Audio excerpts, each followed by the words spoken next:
and welcome to COPán Tae, a series of lunchtime conversations hosted by myself, Maeve Stone, for the Green Arts Department at Access Ballymun.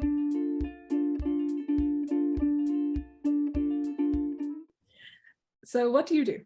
Well, my name is Julie Griffiths and I am an artist and an activist, and I work in the field of social practice. So I work with people around themes largely to do with the environment, with some kind of link to it. I have two projects currently, well, a few projects currently running. My major one that I'm trying to move forward on is a bricks and mortar space called Snail Space, which is, I'm hoping will be a centre for slow and durational practice in northwest Donegal. Brilliant. And the proposition was that we would try to fund it by a small snail farming enterprise to try and intervene in the conversation about the food supply chain and carbon production and farming and all of those conversations. So, and then I have another project running called a Manifesto for Looking Down, which is a kind of walking conversation project with other people who are similarly interested. That's brilliant. So what about you, HK? So I'm a composer and a spoken word performer, and I like to mix the two and do them at the same time. So I'm currently working on a show. I'm big into disability advocacy. I'm autistic, so a lot of that comes into my work. I'm doing a big show that was developed with the autistic community at the moment, and it's going to be the spoken word, music, merging theatre piece of sorts. When someone gives me enough money to put it on. And so I work in theatre, I do sound design and music, and then I do in film, I compose for short films and larger films as well. So yeah, that's my background. And are you based in Dublin? I am, yeah. Are you based in Donegal? Yes. Yeah. Lovely. So what did you make of the essay? My initial thought was I was actually quite angry by it. Not by the content of it, I thought the essay was good. Just that I thought the two of them together, the warming and equality, and then all in the same boat together, were actually really nicely complementing each other, because I think they're very much of the same theme of this kind of cheating. Yes. That was the word I think in Greta Thunberg's one that really stuck with me, and it's like, oh wow. Yeah, I think there was a line towards the end of hers where she said, we're all in the same storm, but we're not all in the same boat. And I just thought that was such a great line, such a great way to sum it up, the inequality of it. But the fact, I think I'm right in saying she's not going to COP27 this time because she feels that it is simply a talking shop, and that that can't be, that's not enough, that it needs to go further than that. I think that's really telling. So I always think she's a good indicator. If she's not going, this isn't actually doing anything. Yeah, and I mean, I think the fact that she has rattled so many people's cages is also very telling that she's hitting the right notes, because it's just one person, but somehow she's rallied everybody and riled all the right people. So I think it makes sense though in a way that it's one person, because it's the system all these other, I was going to say men, but probably is mostly men, want to uphold this kind of capitalist greed. May Fainers is the kind of term in Irish I'm thinking of it, just for each one for themselves, while she's going, the system doesn't work. This is just pointing it out. And I think for a young woman to do that is so, I think the fact that people took her seriously, I think probably rattled so many of those people. And after reading these essays, I was going, wow, the root cause of this is greed and capitalism. You know, if we put that aside, well, if the big people put it aside, it's like we're focusing on this money element of it, how much this is going to cost. And I know at COP27 that's a big element of it. Where are these people who don't have the money going to get the money for all this stuff? And it's like, if we just got this man-made construct that we've latched onto is ruining something that, you know, we can't buy, we can't get another one. Yeah, and I do think, I mean, since I've been voting, which is a long time now, from my very first time going to the polling booth, I was voting for the environmental concerns, and have done so consistently ever since. And way back then, it was a wasted vote. That this vote meant nothing, and it was going nowhere, and it affected nothing. It could be considered, but at the same time, each one of those votes counts, and it without somebody standing up and saying something. And I'm thinking, I think it was the Jasmine Revolution where again it was just one woman who stood up and said no more. So there is something very noble and empowering about that, about the possibility for one voice to cut through, which is I don't know about reasons for hope.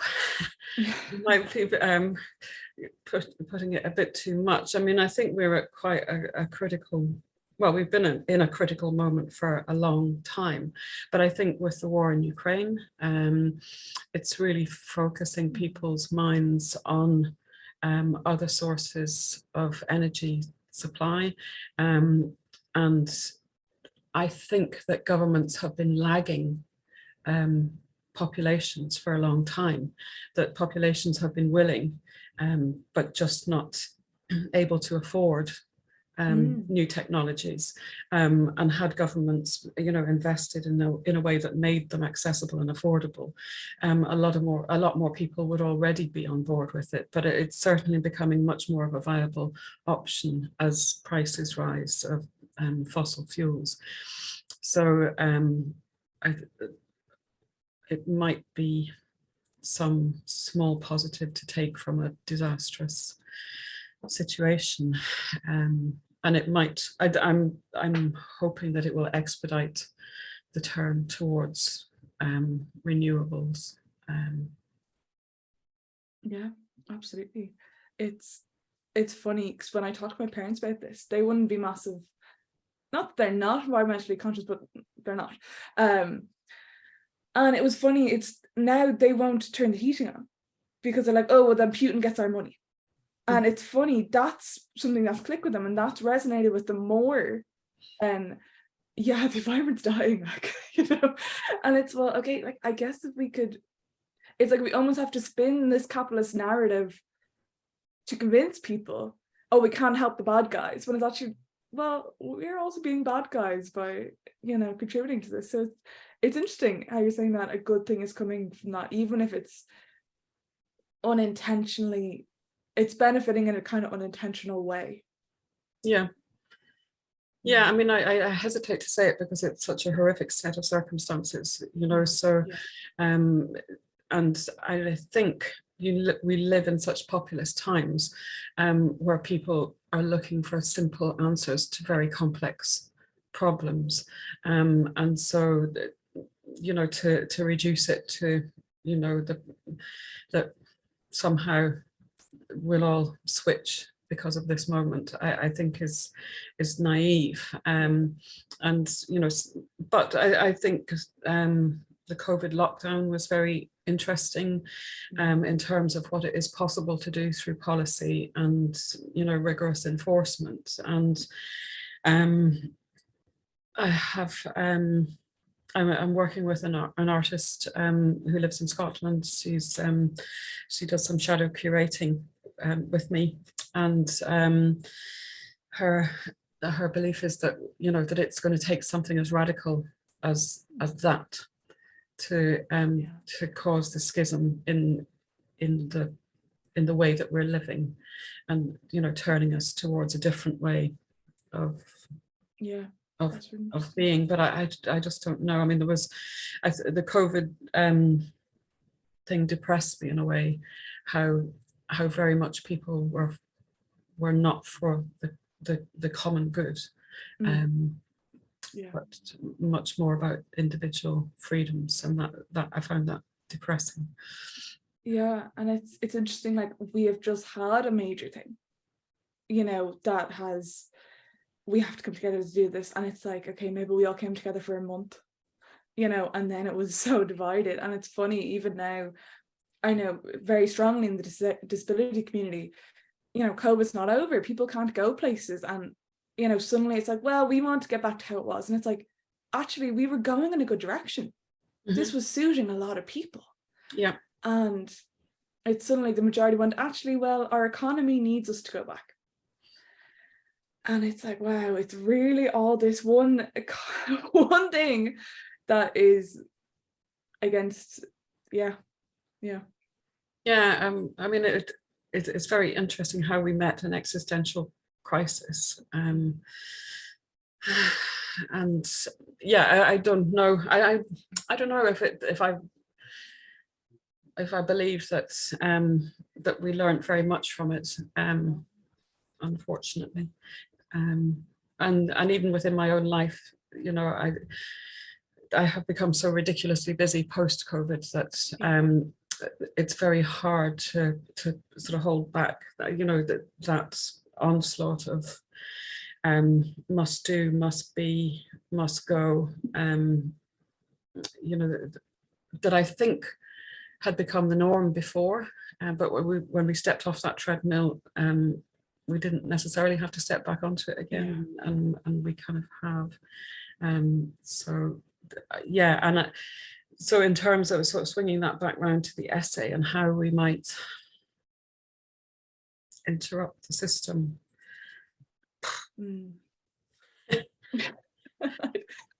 I wish I knew. And tell me, you I think you said there that you're all about words and language and speaking, and one of the things that actually the first thing that I put down on my page and circled is language, and I'm in a reading group called Lacuna, and one of the things that we've been talking about recently is this word sustainability, and the sort of problematics of it, that, you know, sustaining things suggests that we're okay with how things currently are, and that you know, sort of maintaining the status quo, and that really we were talking about the word emergent and sort of emergent strategies perhaps as a better way of thinking, rather than holding things as they are in a broken state, kind of moving towards a better way of living and being. That's so interesting. I love that about different words, where it's like we see it as a good thing, says, oh, sustainable, great, but why not radical? You know, why not completely deconstruct it? That's very interesting. And that's interesting, that's a word you use all the time. You use it all the time in grant applications, you use it all, this is a good word, when actually it's not a good word. Well, I just think it needs, you know, unpacking a bit, because there's a lot of things kind of presumed into it, and, you know, maybe it's not saying the things that we want it to say, or it's saying something about us that we perhaps don't believe, you know. And it's, why are we against a word that, say, might radicalize or like an overhaul? Do you know what I mean? Like, it's trying to find the words in my brain to mellow on this, but it's I think it almost comes back to that one person coming up and saying this isn't okay, because I think as human beings, very often a lot of people are very happy to just go along and just maintain, and I'll do my 9 to 5 and I'll do this, and this is what I'm meant to do, this is the mold I've been given, and I'm just going to follow that. And I think as artists especially, we're living outside that mold because one, we're probably all self-employed, and we're living a lifestyle that we aren't told is possible usually. Do you know what I mean? There's no money in this, you can't do this because of money. And I think the idea that I feel like most people, well, not that I know, but in the world, in this corporate world especially, that it's like, hey, sister, we'll just keep going, we'll just sludge through, this is what we do, this is how it works. And so many people don't question it. Yeah. And I think, I mean, I'm queer and disabled, I see it all the time. You know, I'm living in this kind of like, ooh, I'm in this own bubble. And how many people wouldn't even notice if somewhere doesn't have an accessible toilet, you know? And it's, you kind of almost have to be in these minority groups either, or these minority mindsets of having the environment as a priority or whatever it is, to go, you know, this isn't working. But the issue is there's such a small group. How do you radicalize the people, I don't want to say sheeps, but I mean people who are happy to just go along in the mold and not question it? Yeah.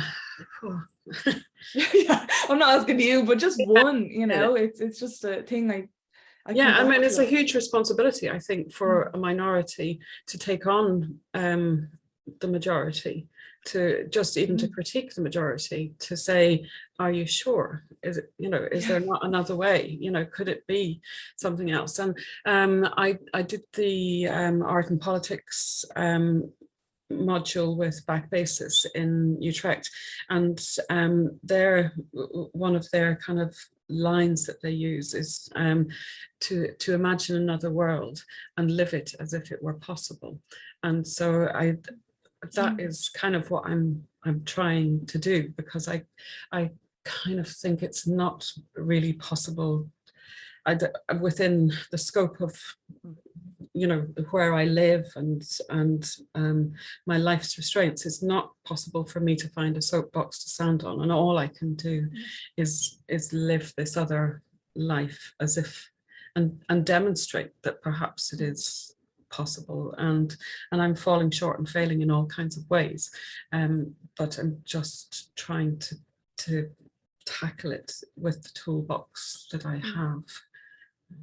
But I think even living like that and thinking like that is radical, and that is, you know, addressing it head on in a way. Because I think even when you're having a conversation with someone else who maybe doesn't think these things and you think like this, it challenges them, even if you're not going, why do you not recycle? Why do you hate the environment? You know, it's to meet someone and go, oh, like I always think of the example when you meet someone in a pub who doesn't drink, and everyone around them goes, oh, you don't drink, and everyone gets uncomfortable. Oh, why do you not drink? You know, and it's like this thing, and it's like I personally feel that all the time. I feel like my pure existence is threatening a lot of systems and a lot of people without even intending to. Yeah. And I think having people be aware of the environment and the crisis, and, you know, that we need to uphold or do it all over. You're right. So the system we're on now, we can't make that change. We need to what's the word I'm looking for? Overthrow the full of it, and just, but to even have that mindset and even talk to people, not even preaching about it, but I think even just being as people's presence and who don't think, that go, oh, that challenges people, and that's a good thing. Yeah, absolutely it is. And I think, I mean, a lot of the conversations that I'm having, or a lot of the things that I'm reading and writing, are about the kind of more than human world. And that, I think, is a conversation that is yet to go mainstream. You know, it's still very human focused, all the conversations that we're having. And I think, sort of reading through the essay about the inequality, it was a very human focused conversation about inequality. So I think, yes, sort of broadening the view to encompass all of that, to sort of shift the perception of ourselves at the peak, sort of man's dominion over nature, and putting us into our proper place in the system of the planet, as simply one small, extremely destructive part of it, rather than somehow in control. Yeah, it's this inflated ego we seem to have as a species. Yeah, and you would think that COVID might have somehow humbled us, you know, that these things are greater than us, and certainly, you know, the effects of climate change are humbling, you know, but we somehow are managing to ignore them. So that's really interesting. I never thought of it in an animal perspective. There's my own ego. Well, yeah, and I think that's, you know, for me with the snail space, it's quite challenging because, you know, whilst snail farming is not really viable in Ireland at the moment, for all manner of different reasons, but it's still it's massively more ecologically sustainable than our current agriculture, but it's still destroying another creature in order to survive, you know. So I mean, it's making me ask some hard questions of myself, you know. What am I prepared to do? How many am I prepared to sort of harvest snails for myself and my family, or am I prepared to make to harvest sufficient to run a small arts organization, or, you know, do I want to, you know, run the Northwest snail farming industry, you know? What would my conscience allow? Yeah, that's interesting. Excuse my ignorance, but could you explain snail farming? Yeah, I mean, well, no, because I'm not. I can from a sort of an amateur point of view, a 101, an aspirational snail farmer rather than an actual one. But yeah, I mean, the snails are put in large pens and fed either with growing plants or, you know, with other kind of protein sources, and then at the end of the year they're harvested, because they're categorized as land animals. So they can't be shipped with other mollusks, like mussels and oysters. So unless they've been sterilized first, and there is no sterilization plant in Ireland, and so you have to produce colossal amounts of them to fill a whole truck simply of snails, and there is no market for them in Ireland because Irish people won't eat snails, so they have to be shipped elsewhere. So I mean, there's a whole kind of conversation there about farming, about farming lobbies, about food production, about what we're prepared to eat, about vegetarianism versus meat eating, you know. So it's quite kind of complex, and so what I think I will end up doing is probably having a meter square pen as opposed to a 40 meter long one, and I might have, you know, I might invite people to bring snails from their garden as a kind of respite for snail and gardener, rather than because whenever you say that you're going to do snail farming, people say to you, "Oh, I'll give you snails." So I might just take them up on it. That's a really nice community building exercise in a way.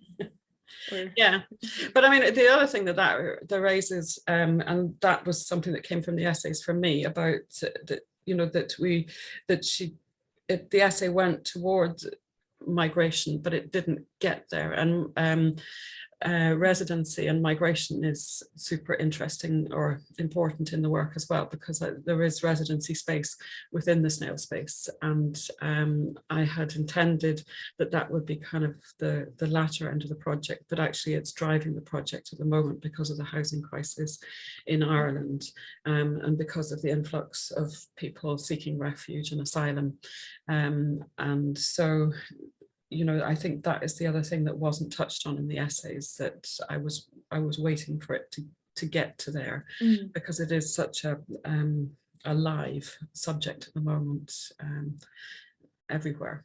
So yeah, I'm zooming in from my parents' parents' house. Yeah, no, it's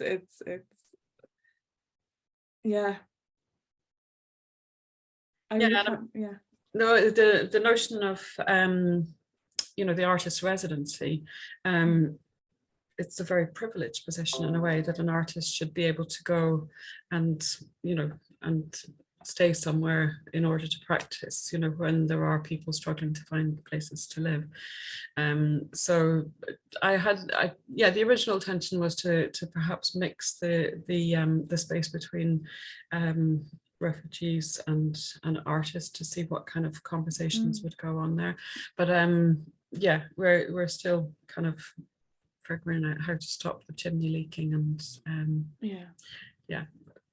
those kind of issues. But that we will be kind of entering into that realm. But I don't see that as separate to this debate. I think it's integral to it, because I'm not sure of the current number of people. It's enormous, the number of people who have been displaced already, but that is a small fraction of what will be the numbers as the catastrophe unfolds. Continues to unfold. Yeah, I can't top that. Oh, well, none of it's happened yet. It's all hypothetical, but these are the things that are going round in my head. So. No, it's brilliant that you're thinking about it, even, and in a position to do these type of things. Well, you must come and visit. Yeah, I'd love to go to the snail farm. Yeah, do that. We'll make that happen. Well, that'd be brilliant. The other thing that I was going to say was about this has emerged in different conversations in the last, I suppose, 6 or 12 months, is again this notion of kind of greenwashing, or that some of the people that I work with refer to what's happening as the climate catastrophe, or the climate crisis, or climate change. And then other people who refer to it simply as the climate debate. I mean, I was towards the climate catastrophe. That was where I was placing my language. But I'm not sure whether that is exclusive, whether it shuts people out who the whole notion makes very nervous. So perhaps the language does need to be softened, but I don't know where I am on that. I think people are going to have to be uncomfortable before we can change things. I think I'm very frank. Usually I'm very honest. Like, if it makes people uncomfortable, it makes people uncomfortable. And unfortunately, that's something they have to reckon for themselves. And I think if we soften it, I think maybe that's what we have. Maybe not what we have, but like, if we're softening it and making it not look as bad, people go, oh, just the climate. And it's like, oh God, no, this is serious. You need to act right now. Yeah. You need to, like, Ulster Bank's closing on Friday. You need to get your money out right now. And I think it's okay. I think the issue is there's no clear-cut way to tell this is what you as an individual need to do. And I think because people aren't worried, or not worried, but they're kind of putting their head in the sand and not worrying about it, because they know they can't do much as one individual. And I think just worrying about it and not having any agency over it is, people don't like that. People don't like to not be in control of stuff. So I'm not deep in, we shouldn't soften it. But that we should really cut down on these people at the top, even make it more extreme than it is. It's by Friday, come on, quick, I think that's the only way. Rip the Band-Aid off. Yeah, and I do feel that COP27 is it's making it's creating a focus, that people are attaching to. So whether people are gluing themselves to, great masterpieces, or or, you know, holding conversations such as these, you know, it is allowing, you know, some cut through, I think. And for that, I'm grateful. Yeah.